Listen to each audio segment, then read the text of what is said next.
मुंबई येथील घाटकोपरमध्ये 2 मार्च 2025 रोजी जगद्गुरू रामानंदाचार्य नरेंद्राचार्य महाराजांच्या सिद्ध पादुकांचा दर्शन सोहळा हजारो भाविकांच्या उपस्थितीत संपन्न झाला।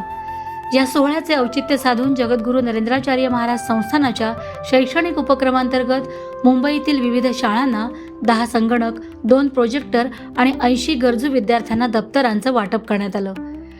आजच्या काळात विद्यार्थ्यांना तंत्र शिक्षणाची आवश्यकता आहे, ही नेमकी गरज ओळखून संस्थानाने केलेल्या या मदतीबद्दल सर्व शाळांनी आभार मानले आहेत। संगणक आणि प्रोजेक्टरच्या सहाय्याने विद्यार्थ्यांनी आजच्या तंत्रज्ञानाला अनुसरून आनंददायी शिक्षण घ्यावं आणि स्वतःची प्रगती साधावी यासाठी ही मदत करण्यात आली आहे। स्वतःसाठी नवीन दप्तर आणि शाळेतील सर्वांसाठी संगणकाचा स्वीकार करताना विद्यार्थ्यांना झालेल्या आनंदाने या मदतीची उपयुक्तता ठळकपणे जाणवते।